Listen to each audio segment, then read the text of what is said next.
still people coming on, so we'll go at about 12:01 or so.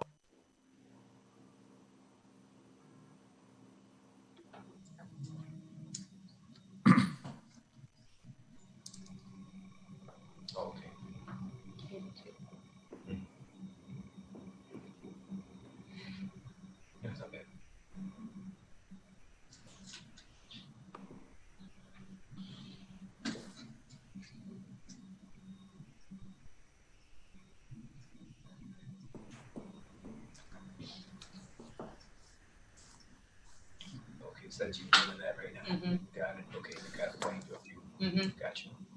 Okay. Good afternoon, everybody. Welcome to today's webinar, COVID-19 from a county perspective. Hello, my name is Criss from DTE Energy. Glad you could all join us today.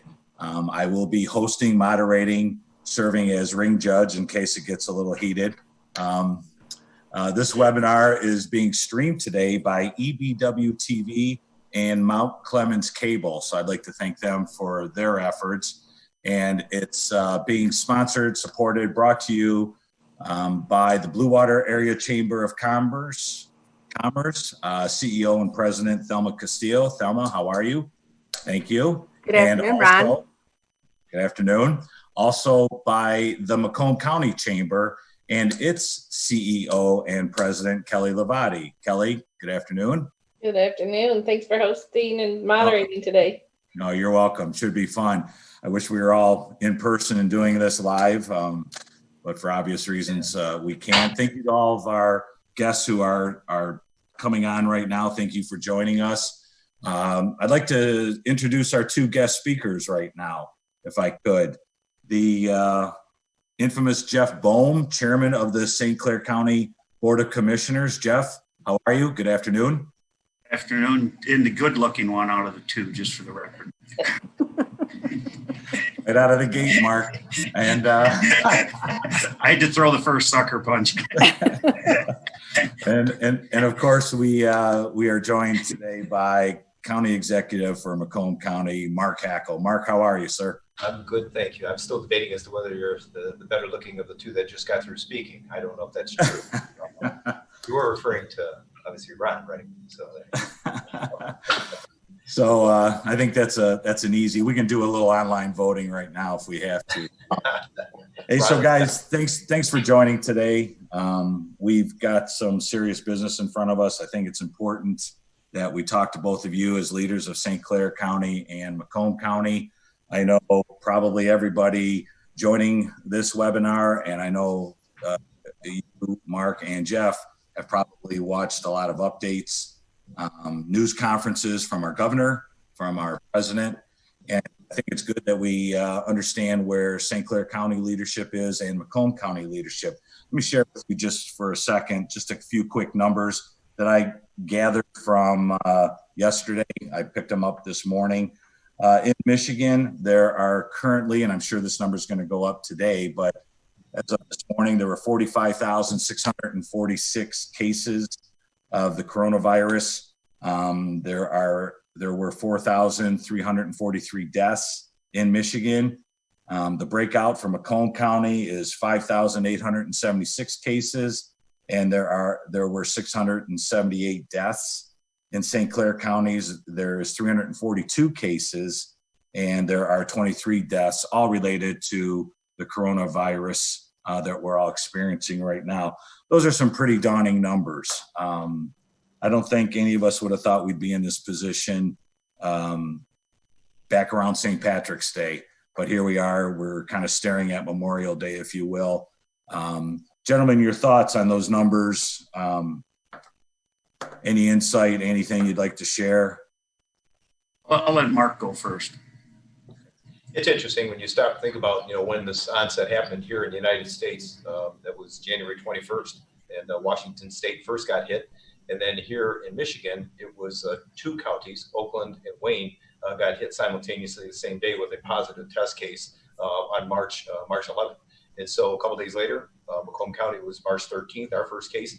But the reality of it was, our emergency management, our health department, we started realizing at the onset when it started coming to this country, we need to do something, mobilize. We mobilized our emergency management facility here, the contact center, and started working with our health officials to figure out what do we need to do? How do we get ahead of this? And I think it took a little while for the public to really get the understanding that this is a real issue. People at first didn't really buy into it. There was some of that, this is just a scare. It's kind of a hype, whether it was coming out of a national and or state, level. But once it hit and people started realizing these numbers that you just got through alluding to, Ron, these are some serious numbers. I mean, people have lost their lives, and very unfortunately so. And our healthcare officials are who have been guiding us, whether it's up in St. Clair County, City of Detroit, Wayne County, Oakland, and across the state, even at the state level. That's who we're relying upon with the information to help us guide, the direction that we're going in right now. And fortunately, we have a great health department here. And from the onset, we were very much involved in trying to get people to realize there are CDC guidelines out there, recommendations. Please follow those, whether it's with the masks, whether it's social distancing, and businesses as well as people have done that. And I think that's really helped, if you will, flatten that curve and lessen the impact on our healthcare providers, specifically the hospitals. And the people here in this state have done a great job with doing just that. I agree. Jeffrey. Yeah, we've been fortunate. I actually just looked up the numbers as of yesterday just to, I don't want to say correct you, but 394 total cases, 317 recoveries, 98 hospitalizations, 23 deaths. So our numbers have been a little bit less than, obviously, than the Detroit region. But we're obviously a lot smaller too. We're 163,000 people. So we're going to have more in your highly populated areas. It, obviously tends to run a little higher. And I think that one of the things Mark said when we first talked about this, and we were going through some of the initial shutdowns, called week one. I had a lot of friends. We were chit-chatting, and they're like, do you think they're going to shut the state down? Do you think they're going to shut these things down? I said, well, it's going to be a slow ramp down process. And after that first week, I said, does anybody now not think we're going to be shut down? Right? So it's kind of a systematic slow it down, take it down. So when that expectation hit, we were ready for it. We've been fortunate, I think, to echo with what Mark had to say. We've got a health department director, Dr. Merkin, doing a fantastic job. Justin Westmiller at the Emergency Operations Center. Those two are really front and center for us on a day-to-day basis, and having good people in good places. And I know our people communicate with people in southeastern Michigan and all the others, and they're working together. I've even texted, I know Mark and JP, some of the stuff before, even capacity issues. If we had additional bed space, that's for the relationships, I think, between the St. Clair and Bohm County leadership. Just being able to share that type of stuff with those if there was a situation where you needed to transfer patients, those types of things. We had the ability to house some extras. Okay, well, Jeff, you're cracking just a little bit. Maybe someone can help you there just a little. It came through okay.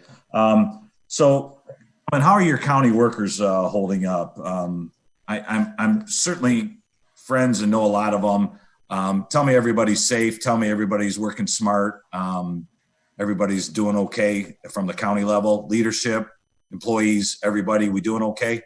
Yeah, things are good. I think we had a couple of our people in our jail had actually tested positive because we have ICE detainees and that type of people that we house out there that were obviously more high risk. But I haven't heard of any other county employees, non-jail related, that have tested positive.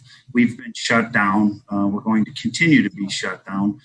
We're looking now in St. Clair County at some possible furloughs, layoffs for example, our library system is a great example. Our library system is not going to be open anytime soon.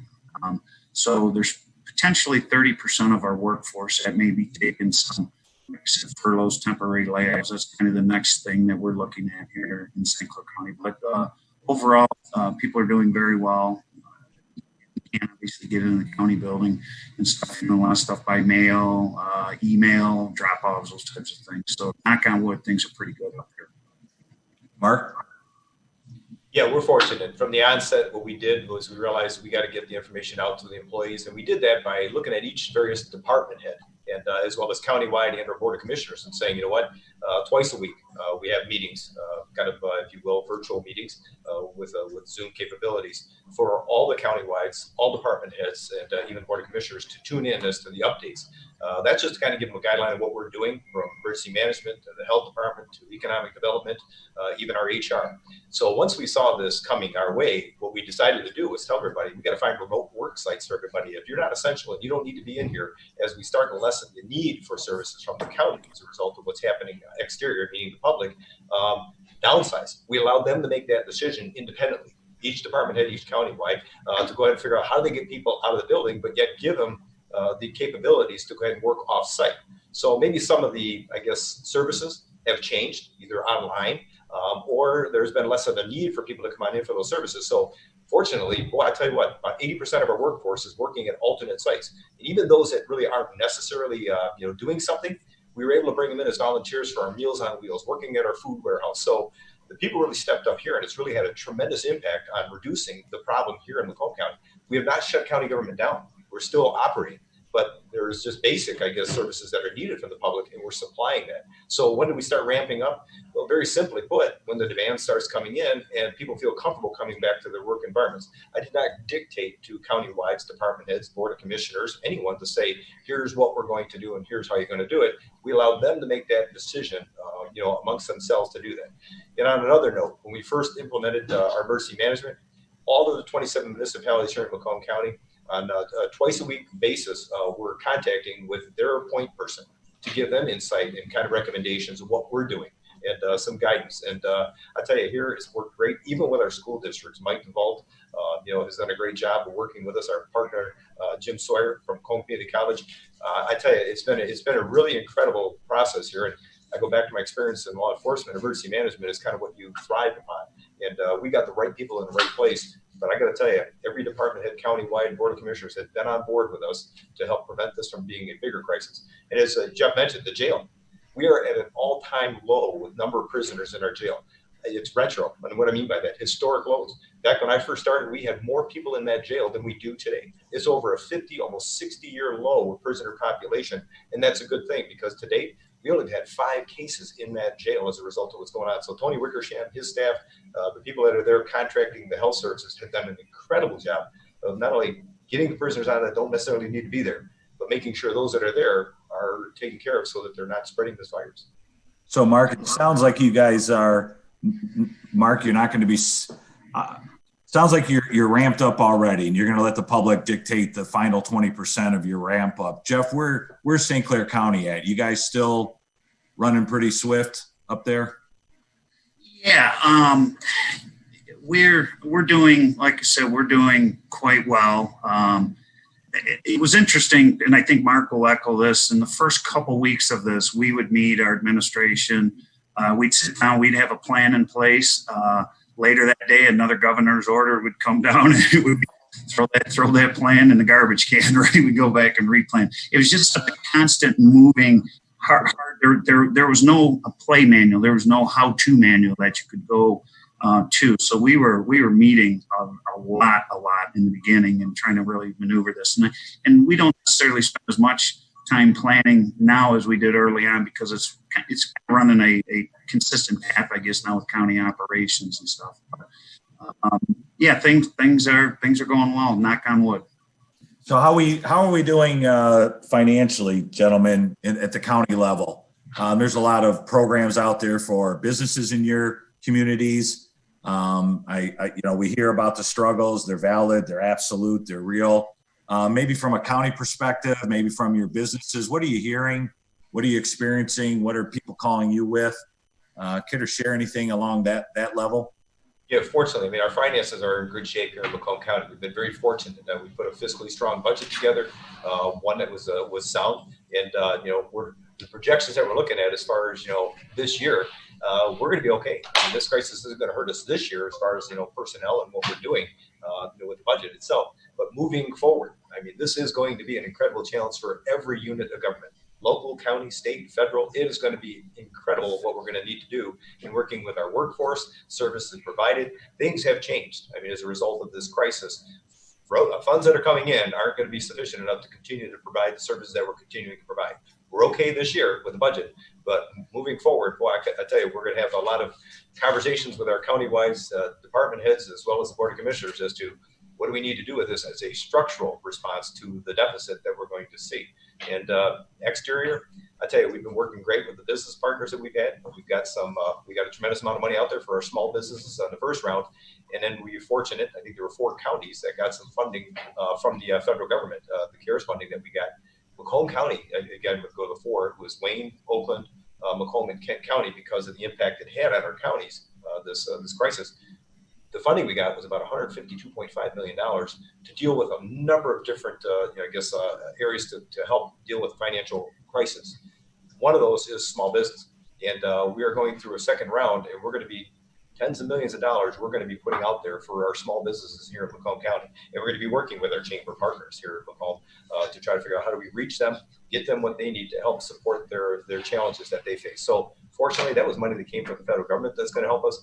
Unfortunately, I don't know if that's going to help out St. Clair County. I don't think they got the luxury of having that same funding. But again, the fortunate part is because they weren't impacted as much from the people catching this virus as well as people dying from the virus. Jeff, how are you guys doing? Well, so financially, I've been on the board since 2004, and we've increased our fund balance every year since I've been on the board. Even in the economic downturn, those types of things, we never had to go to our fund balance. This year is arguably one of the years. We're roughly a $60 million budget up here. There's two impacts that we take is some of the overtime. I know we'll be probably somewhere in the neighborhood of $1 million in overtime when this comes, depending on whether you get reimbursement or not from the federal government. And the other part, the jail revenues, and Mark will attest to this. A lot of our jail revenues, our numbers are roughly 500 at capacity. I think we're somewhere around 240 now in our jail. So the ICE, the Immigrations, Customs, and some of the federal prison accounts are way off for us. So the revenue that we generally receive from housing outside prisoners at our jail is going to take a substantial hit. I would imagine we're going to be in a $2 to $3 million kind of situation here, to Mark's point, moving forward some of the additional revenue streams. So it's going to be, it's going to be a little bit challenging, but we are in very good financial shape, and we can, generally make the decisions. That's one thing I am fortunate is our board. There's 7 of us, and we can make the tough decisions. The good thing, we have that new DT power plant coming on, Ron. So I just think we're going to afford it up your tax bills a little bit early. You guys can stay ahead on that, but yeah, we're starting to cringe a little bit on that one. we're still holding to the schedule. We're doing okay there. So. But then the small business component of it, really, we're fortunate with our chamber, with really our EDA. Our EDA structure's probably a little different than Macomb's. We're a public-private partnership, and our EDA is really our front and center with our business community. When this thing first broke, and the payment protections and the idle loans, those types of things, we got a lot of calls from small business. And really what I did is ultimately pushed them towards our EDA and Thelma's organization. And between the two organizations, really pushing the information out to their membership. And then I don't personally think of any business owner that does not know that the PPP programs and some of these other programs didn't exist. So we were really able to get that information out, and the EDA and Dan Casey and his staff a wonderful job of helping assist these companies and really in a time of need. And then we have some other small programs that we're starting. I know our community foundation that we so often talk about, they've put up $100,000, and I know our EDA is looking at some matching funds to do another round of grants for some of these small businesses. And I should just let people know, not only am I the board chairman, I am actually a small business owner. I'm in the fitness industry. I own 4 health clubs here in St. Clair County, and I was the first one shut down, and arguably will be probably one of the last ones to start to get to reopen. So I do really understand it from the small business owner's perspective. And, whether it's $2,000, $3,000, $5,000, these types, that money, which may not sound like a lot to some, but to keep the doors open on these small businesses is critical. So we have a full court press on trying to really keep that going, because we really finally have hit stride here in St. Clair County. If you look at all our small towns and even our larger communities, you go to our downtowns, If you go back to the 09, 010, it was tough up here. It was like ghost town in some of these towns, right? You go through the day, businesses are full, they're thriving, restaurants, bars, all the ancillary types of stores. I even imagine if we had to go back, if we lost 20 or 30% of that, and we look like we did back in 09 or 010, we've worked way too hard to get here, and we're going to do whatever we possibly can not to go back to that. So that's the small business end. What about the cities, the villages, the townships? Are they getting any assistance? Probably not from the county. They're probably being assisted by the state. Or I have not heard anybody on any really. Well, I should back up. City of Port Huron did receive some different funds for some different things, and Thelma could probably quantify the numbers better, but some of the monies went to the food bank, for example. Some of the monies were going into some of the economic development types of things. City of Port Huron is a core community out here, so they are able to sometimes receive some funding that our other communities have not. But I haven't heard any of the St. Clairs or Marysville's or Marine Cities or, those types of things, or any of the others really receiving any funding at the time. And I think to Mark's point earlier, when you talk about the sheer numbers, and counties that were really hit hard by the COVID did receive some monies, and our numbers just aren't quite there. So it's kind of, this will be to, I guess, see what comes next, but we're going to be able to weather the storm. Mark, cities, townships in Macomb County, what are you hearing? Yeah, working with both, obviously, Macomb Chamber, Sterling Chamber. Just to get back on one quick point on the talking about small businesses here in Macomb County, which comprise about 75% of our businesses in Macomb County. We were fortunate, about 800,000 coming from MEDC from the state, another 100,000 First State Bank. They donated to put together to try to figure out how do we reach some of these communities. About 150 businesses in these communities were granted, I guess, if you will, a grant, and we were able to give them money. And that's something that's on a loan; they're not paying it back. So that was the first round, and it was pretty successful. Obviously, that didn't go a long way, but now, as Jeff had mentioned, we were fortunate to get a substantial amount of money from the federal government to kind of help out even further. And as I mentioned, we're going to be working with our chambers to do the same thing. How do we reach out to these businesses and figure out, like I say, as surprising as this may sound, tens of millions of dollars, we're going to be able to try to figure out how do we offer grants to our small businesses here in Macomb County. And, businesses like Jeff, we're talking about healthcare industry. I mean, the health and fitness industry. That's one that's going to be long term. People that are hairstylists, that's going to be longer term. So with that being said, a lot of these people are absolutely struggling and looking for a little bit of support and help. We haven't quite figured out all the details on it yet. It's going to be very similar to the first round that we did. But once we get that out, we will be directing people. And I always tell people to go to macombgov.org for any information you need dealing with this crisis, whether it's understanding where to get food, how to volunteer, whether it's the business sector that needs something. All of our information is on that website and very concise. To your point about what we're doing with the local communities, not only have we done that outreach from day one on a regular basis, communicating with them, the crisis was early on, as everybody remembers, is the PPE. What are we doing to get people personal protection? So every one of the police, fire, EMS, our hospitals were looking to us to try to figure out how do we get that support to them. So we were able to get by purchasing some. We were getting some from the state, from the federal government. Organizations were challenged to say, we want to donate. DTE gave us 30,000 the N95 masks, and we can't thank them enough for that donation. Extremely generous. So we were able to get those to the communities. So it wasn't about Macomb County. We got it to all the first responders here in Macomb County, gave them each an allotment based upon population. So we're doing that. And with some of this funding that we got, even though it's not set aside for that, meaning the $152 million we got, there's a separate fund that local municipalities can go to get recouped or recover costs from the state. We're still going to be using some of that funds to help out our local municipalities as well. But again, I say that because unfortunately we had the challenge. Unfortunately, we got the funding to support this, different than what we're seeing with our counterparts in St. Clair County. How about let's take a look at your residents in your counties. You guys seen the unemployment numbers came out this morning. Worst they've been for a long, long time. 20 million in April, 20 million people filed in April, 14.7 or 8% in April unemployment rate. What at the county level are you guys able to do? And I'm not necessarily saying maybe, it's not the dollars, but assistance in any way, shape, or form to get to those unemployment get those unemployment checks, or what are you doing to help out?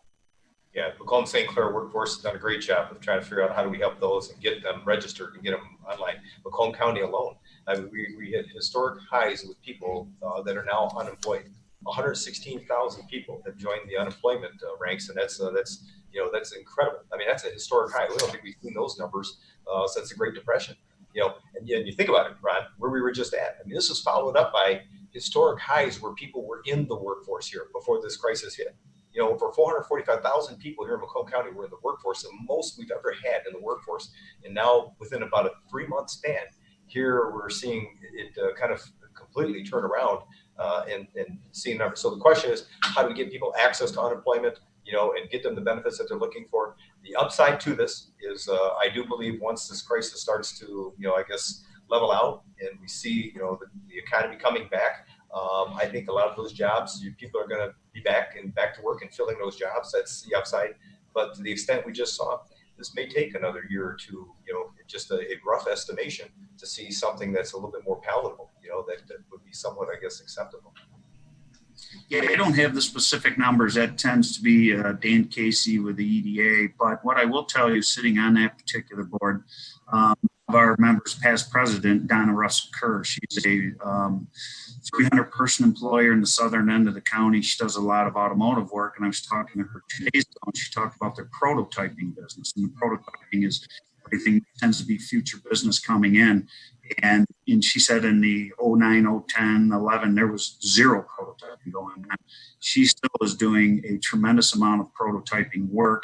They haven't pulled any of her orders or any stuff. So that's for a lot of the advanced manufacturing types of things. So that's a really good sign that demand is still out there. So I tend to turn to somebody like that. I'm not in the automotive world per se, but as we know, southeastern Michigan, how much that drives our economy, that the people like Donna giving me that information, telling what's kind of coming down the pipeline. I'm pretty optimistic that when this thing opens back up, there's going to be a lot of demand. And hey, let's look at the big three, for example. We all know a lot of people that work in the automotive sector. They're chomping at the bit to get the doors reopened back there and get going. And I think it's a different situation living through, the 08, 09, 010, when the phones weren't ringing and there was really no demand at the time. So I'm feeling pretty good that this thing, when it gets a chance to break loose, it's going to go again. We shift over to Thelma and Kelley for a second. Thelma, what's the Blue Water Chamber doing right now and with its members? You guys are in a tough spot. You're a very touchy-feely organization. Usually you're out there. Everything you've done has been out in with your members, if you will, and this makes it a little tough. But I know you guys are playing a role, and I'll go to Kelley after you, Thelma. But what's the Blue Water Chamber doing for its members during this crisis? So, Ron, you're absolutely right. We're a touchy kind of organization where we really need to be in front of our members. And so the first thing we realize is that how are we going to be able to operate in this new environment? How are we going to make sure our members feel more comfortable? There was a lot of uncertainty in the beginning. There is still uncertainty in terms of how they're going to proceed. But as a Chamber of Commerce and working with other chambers throughout the country, we realized we need to put information out there. We needed to get them connected. And we needed them to have opportunities to network. And so we started doing these Zoom type programs. And then we started doing these webinars. And for us, these webinars have been very successful. It's been connecting our members to people who have information that can help them come out on the other side of this. Because again, no matter what, we will come out on the other side of this. We're a small community. Our chamber always thinks big picture, and we try to make that happen for our members. And we try to connect people. And, it's important that we're connecting them. Good. I know you do a good job at that. I made a comment when we were getting rolling here about screen time I have and the need for glasses now. So Kelley, I know you can relate to some of what Thelma just said. What's the Macomb Chamber doing to help out its members? Yeah, just as Thelma did say, we are an organization that really like to be connected and in front of our members, and we had to find a way to do that virtually. We have been making what we're calling compassion calls to our members, really just touching base with them, seeing how they're doing. what we can do. We have a great working relationship with our county and especially the economic and planning department, where we're working on those different programs, connecting businesses to resources, and really a good, strong team just providing those resources to our businesses as they need it.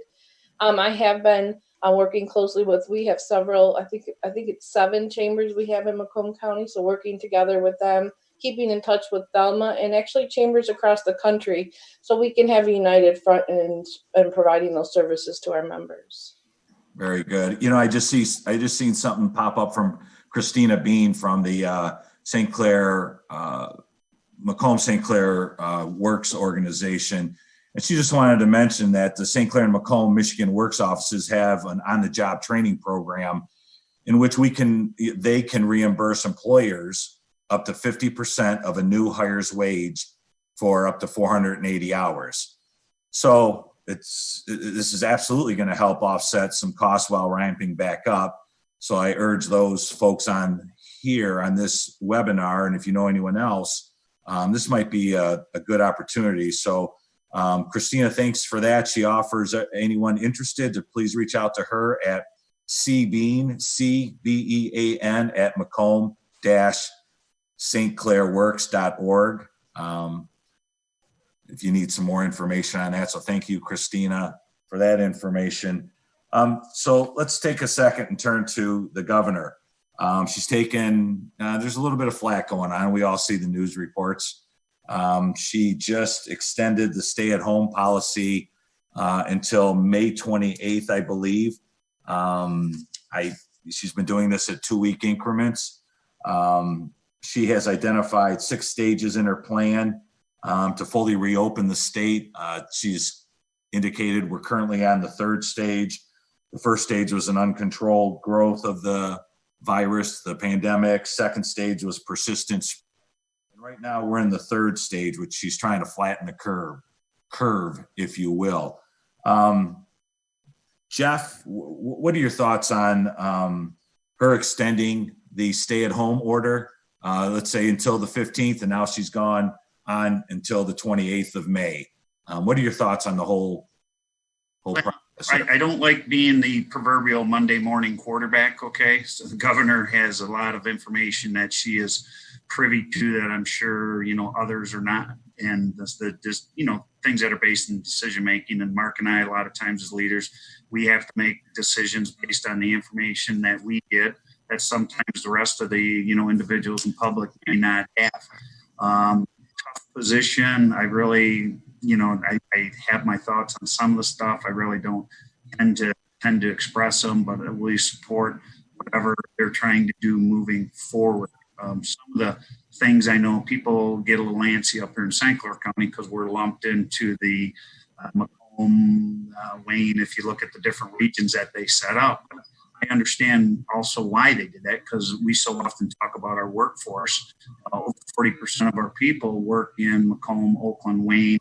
Our travel patterns, our shopping patterns, everything that our residents do tend to do it, they go move outside of our county, they're going south, and it's not throwing stones. Our people aren't going to San Juan County for work or entertainment. Sheer masses, they're not going to Lapeer.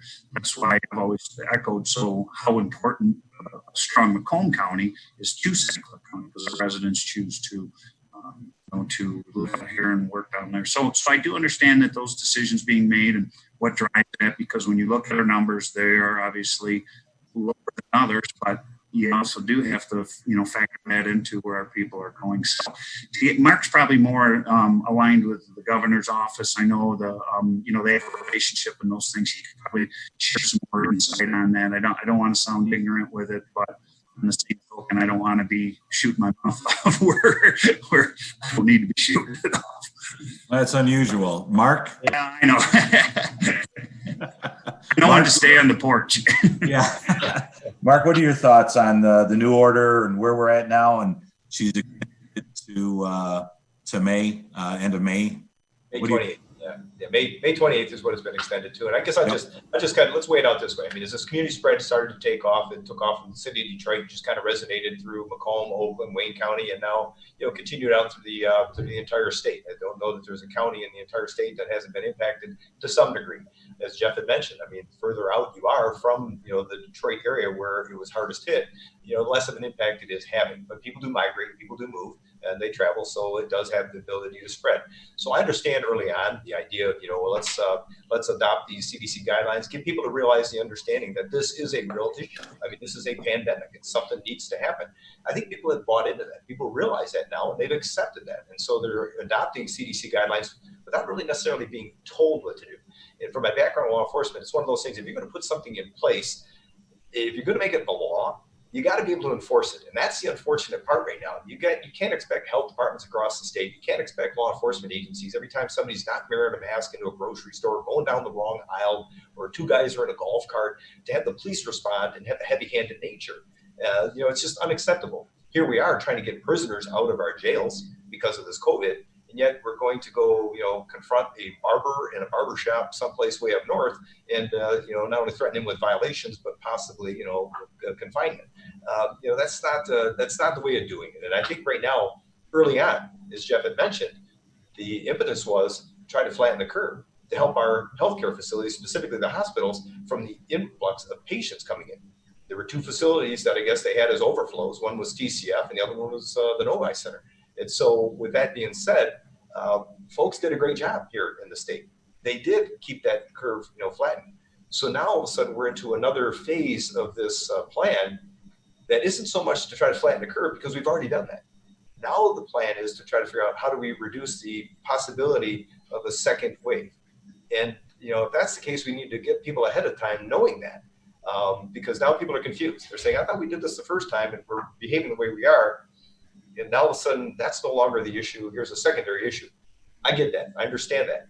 But you got to believe that people will comply and people will continue if you open up the opportunity for them, like a business, like Jeff's business. If he's able to open up, I'm certain Jeff doesn't want any of his employees to get harmed. I'm sure he doesn't want people coming into his health fitness centers, being exposed. He'll comply. He'll listen to the CDC recommendations, do the things necessary to try to keep it, safe from that perspective. But, the things that I really have a hard time with, and I did when I first became sheriff. When I first became sheriff, that's September 11th, 2001, is when we were hit by one of the worst terrorist acts in our country. And that was 9/11. And why do I say that? Because shortly after that, the government responded and they did something. They did something to us in law enforcement. And basically, I happen to have it here. They came up with the severity color code thing. And people were confused. People didn't understand this. And it was hard for me as a law enforcement official to get people to understand what color code we're in and why we're in that color code. And it was a daunting task. Shortly after that, it took a few years, but they finally said, okay, we got to get rid of that and come up with something a little more precise. Well, now here today, I'm just going to say it. You got another color code that's even more complex, more confusing. We've had everybody in our I don't mean to be critical here, but let's be real. My emergency management, my finance department, my healthcare officials, people from my administration, our corporation counsel, all these people are looking at this document, and we have for the last day and a half now, probably for the entire weekend, trying to get our minds wrapped around, does this apply internally to us as a county, as a government? Does it apply to certain businesses, and how does it? What about the general public? Who's going to enforce these things? I mean, it's a very complex document for people to understand that are supposed to understand it. That's us. But now how do we get that information to the public? Because Jeff is going to get those calls. Hey, what does this mean? What does the governor mean for my small business? What about our employees within county government? Are they supposed to wear masks? Are they not? If they're within 3 feet, do they have to put a shield on? All these confusing questions that we're not even enforcing because that's not our responsibility, but they have now, as opposed to being CDC guidelines, have now become mandates because of this new executive order.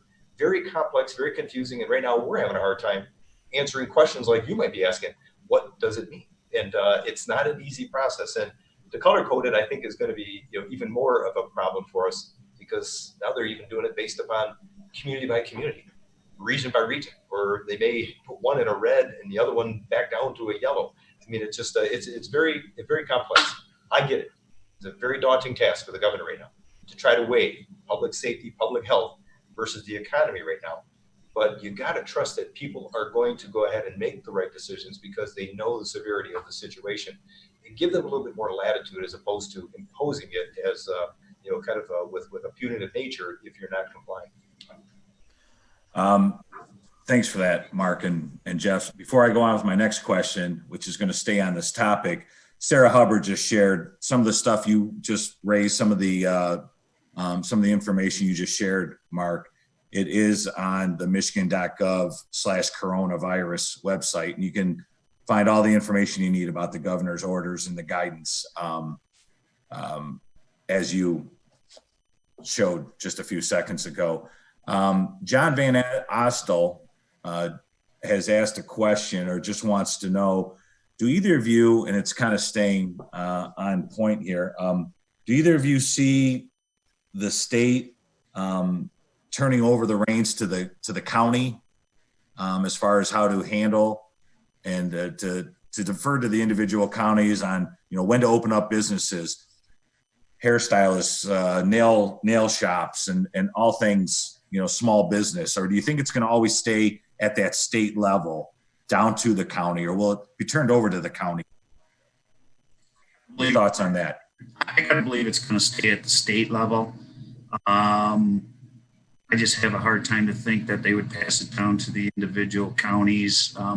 It's hard enough, I think, to follow particular guidelines, set state guidelines, let alone now you go to each individual county. And I think Mark would even, going back to law enforcement, kind of, we used to have our dispatch, and we have 31 different cities, townships, villages, and we would have a different protocol to dispatch to every different municipality or township and stuff. And it was just somewhere along the line, you got to streamline the process. This process has got to be consistent. So I would be hard pressed to think that they would pass it down to the county. That's just my 2 cents. So Mark, over to you real quick, Mark. When you look at the map on the website, you see the high concentration, obviously, in the southeast region, if you will, in the Tri-County area, predominantly is where the strongest breakout is. But, you look up in the UP, and as you go further north, instead of it being the map being red, indicating a large number of cases, it starts getting light red, let's call it pink, going into a gray, a lighter gray, almost white. So the question is, do you see you're kind of pushing it out to county control eventually, or are you going to side with Jeff on what he thinks? Yeah, no, I would absolutely concur with Jeff. I mean, he's absolutely right. If you think about state laws, legislatures enact state laws that are statewide. They're not county by county. And so, yeah. But if a community within a county decides they want to go ahead and enact a law, they can. Any city or municipality, township can do that within Macomb County. For us as a county to enforce or to enact a law, more likely would have to come from our health department, and our health department isn't about to do that. They did that in Oakland County. They early on came up with some different, guidelines that were more restrictive than what the state had done, and that caused a tremendous amount of confusion. I mean, within Southeast Michigan, I was getting inundated. Are we doing that here? Are you shutting down, these non-essentials and making, people in the restaurants and grocery stores wear masks and everything? I'm thinking, no, I'm following the state guidelines at this point in time, because that's a state law. I mean, the executive order is a state law. The question becomes who enforces that is different. So if there's a state law that the legislature enacts, we all know it's the responsibility of sheriffs and local municipalities to go ahead and enforce that, and even the state police. But when it comes to these type of executive orders, there's still a question as to who enforces those. And I'll just be honest with you, I'll throw this in there. If I were still the sheriff, I would probably have that approach that if somebody's complaining about somebody on a golf cart or somebody's walking the wrong way in an aisle in a grocery store, because somebody's going to want you to respond to that because they're so irritated by it. So you go there.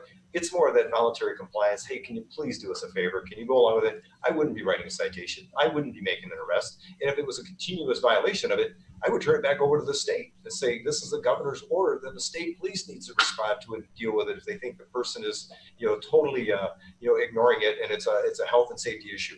Then it should be the state's responsibility. I would not, as a sheriff, arrest somebody or write him a citation. Sure, I would confront him, have a conversation, but more in a way of getting voluntary compliance if possible, as opposed to ordering it. So, to Jeff's point, and to answer the question directly, no, this is a statewide responsibility, but she could, if she wanted to, because executive order, do it based upon region and do it based upon, a spread, if that were the case. And right now, we realize people have been doing a great job with this. The numbers are down. If you give it a little latitude, there's nothing that says that people aren't complying. We're realizing people are starting to go back to normal, and we're starting to see that, I guess, if you will, secondary peaking or spiking come up. You can pull back again. You can always go back, but you got to start figuring out how do we, allow people to make the right decisions based upon CDC guidelines as opposed to the enforcement end. I'm one of those, if you can't enforce it, don't make it a law and don't make it a responsibility. It's funny, Mark, you mentioned the word regional, and there's a couple of folks through our chat room here that have brought that question up.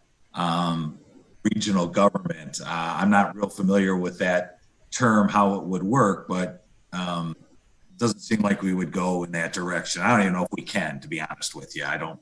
No.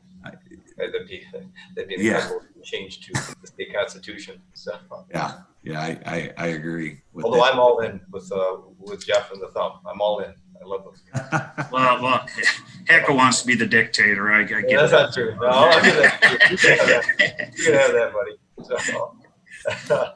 So I think you may have touched on this, both of you, but we've got a great natural resource. We have our lakes and our parks and all things relative that are beautiful in Michigan when it pertains to our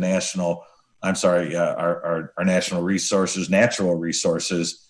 What are your counties doing to encourage and to help to assist people to access the rivers, to canoe, the lakes, to boat, to fish? Is there, other than just opening up, is that kind of, we're opening up our docks, we're opening up our launches, anything that you want to mention? We'll touch a little bit on that. We have a very extensive, county park system up here because we do have a countywide millage, and we were able to leverage a lot of monies over, the past, 16 years since I've been on the board. We had one county park go on. Now we have 9 cities, beaches, that stuff. One of the concerns that we have, for example, Lakeside Beach, which is in Port Huron, which a lot of people from Macomb County come up and use that facility. Beautiful facility. But, on a weekend, they might get 3,000, 4,000, 5,000 people showing up at that beach and just crowded like crazy. So a lot of those conversations now are they going to be able to actually open those types of things up? Are they going to have to restrict them? There's conversations at the county parks level with that. We got to be cognizant, because when you do, I get it. I'm fit to be guided through this whole deal. I'm a very go out, guy. I'm not a stay-home guy. And same with other people. I was at a park down in Macomb County the other day. I just drove in to see, and there were 100 cars down there. There was people everywhere. First nice weather day, people are going to come out, but we still got to be cognizant of, stuffing that many people in the parks. We're in conversations right now with our Parks and Rec on how are we best going to handle that. You really got to make sure, like I said, good weather people are going to flock to those those facilities. And again, the model you have for your parks program in your village is one that I think is it can be modeled after. We've been trying to figure out how do we get that out there for our folks here to adopt and get our board of commissioners put on a ballot proposal, because what you're able to do with your parks as a county is absolutely amazing. But again, you need the funds to do that. So credit to St. Clair County years ago in doing that. Fortunately, we do have a village that supports our metro parks here on Clinton Metropolitan Authority. We've got the benefit of Stony Creek, Lake St. Clair Metro Park, formerly Metro Beach, and then Wolcott Mill. They're great assets, but with that we have the trails, and that we're connecting with St. Clair County as well, the Orchard Trail, the Freedom Trail, all throughout Macomb County, and the various communities that have pretty intense park programs. Many of them do. Fortunately, they've been able to stay open. They can't play in the playground areas. We get that because of the touching issue. But boy, right now with this closure, anytime there's a day where we have some mild temperatures, these places are packed. And there are people all over, which is a good thing. I too, I'm a workout fanatic. I love going to the gym. I go to Lifetime, and I also go to Macomb Athletic Club. But both of them are closed down. So I'm finding myself out on the trails more often, and even using the stairs over in Oakland County at Bloomer Park. If anybody's ever been to those, they got 2 flights of stairs. One's about 194 up, and the other one's 173 up. So I take a couple of boys, my nephews, to go with me there. People need that recreational aspect. They need that outdoor aspect. And fortunately for those of us here in Macomb County, St. Clair County, we've got some great resources for people to truly enjoy with a park park systems that we have. And let's not forget, we have the Clinton River. They've been using it for canoeing and kayaking during this troubled times. And then Lake St. Clair. I mean, Lake Huron, Lake St. Clair, the St. Clair River. Boy, when they shut down on that motorized boating, oh my gosh, that was like, I don't know which was worse, the landscapers, the golfers, or the motorized boating. I got inundated with phone calls. I got to believe you did too, Jeff. It was like, Yeah, the walleye were running. They were going crazy. and that was a challenge. I mean, I really took exception to that as well. And I say that because, we got a couple of guys that, can go to a convenience store or go to a drive-through window in a car together, but they can't get in a boat together to go fishing. It's like, come on. I mean, that was I think that decision got turned around real quick when you started realizing there is a tremendous amount of people out there that do enjoy the outdoors, love their fishing, and I get it. It's not for the jobby nooners. It's not for the folks that are going on, Muscatine raft offs. I get, we need to kind of cut down on that. But that was a real challenging one when the governor decided to shut that down.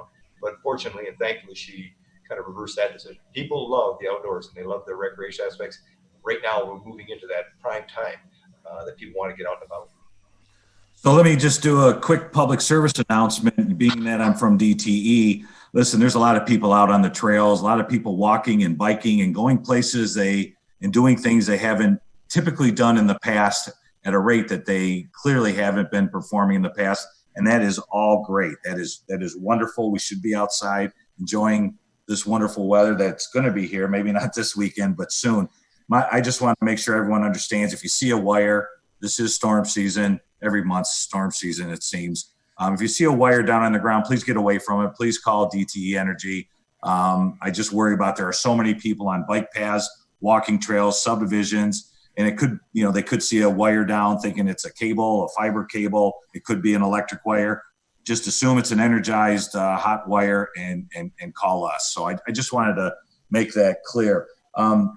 Thelma and Kelley, there's a lot of great going on right now. We all have those up moments when we watch different newscasts.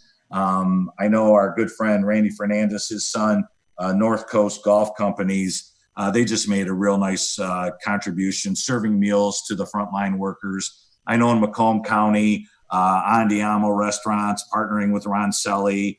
I know they've been delivering meals and doing some wonderful things. Do you guys want to mention any of your business partners? And I know it's a slippery slope because you probably can't remember or know all of them, but is there anything you just want to say to give a shout out at this time to any of your members? Go ahead, Thelma, you go first. Well, I'm not going to specifically name companies because you're right, we'll miss one. But I think what needs to be said is in our county, the collaboration that goes on within all of our entities is unheard of.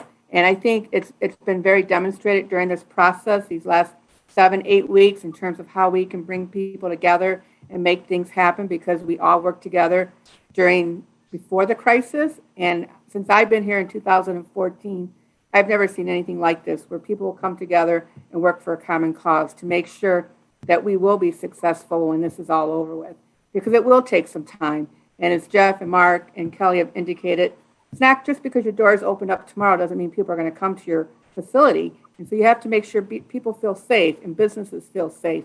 And so we're trying to give them those types of resources to make sure they can put those key messages out to the community and saying why you should come visit my business, why you should come here, because this is what we're doing to protect our employees and our customers.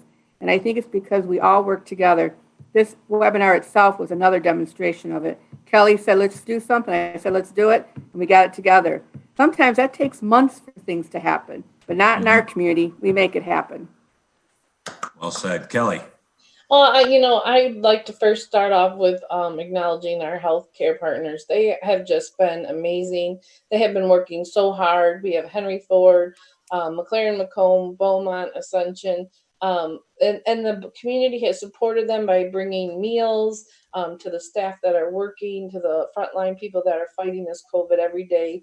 And it is, like as Thelma said, just an amazing witness to the great people we have in our communities. I am going to mention a few people. We have Sweetwater Cafe, who's been donating food and care packages every day. We have Exalta and RCO, who have diversified their business to meet the needs for the PPEs that are out in our community. And, we're really proud. I know Macomb County Economic Planning really talks about having to diversify, and this is a great testimony to those businesses that are flexible to do that. So we're really proud of all of our members and community members that are coming together to make these things happen. Well said, ladies. Ron? Any closing thoughts or comments? Mark, go ahead.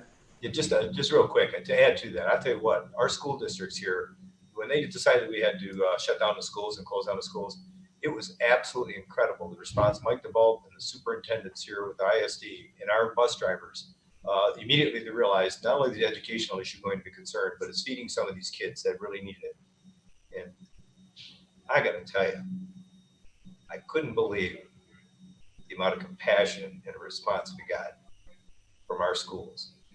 Not only are they getting food made and prepared at some of the schools, they're using the bus drivers and taking them into the community. To help serve It's wonderful. And even our folks that are helping us out, because we got some senior volunteers that help out with our Meals on Wheels programs, they were a little concerned. And so we had to tell them, we get that, maybe you should stand down for a while. We got a tremendous amount of volunteers internally from people that are just working in different areas of county government to continue that process of making sure our seniors are getting their foods through the Meals on Wheels program too. So, as both Thelma and Kelley mentioned, incredible work on some of our small businesses and restaurants and people that are providing food services. But even those that really understand the people in need, and even Criss, the work that they're doing too. So that was one of our number one issues early on, was how do we, people that are jobless, but also people that are in need of food resources and support. So, I'm thankful to all those people. Great. I agree. It's very touching. Jeff, any last words, comments you'd like to? I'd really like to just thank Thelma and Kelley for putting this on, and Ron, you moderating this and getting a chance to share the stage with Hackel. I always feel like a warm-up band when I'm around him. He's like the Rolling Stones, and I'm, hey, that's all right. Girl, it's true. I'm a virtual hug here.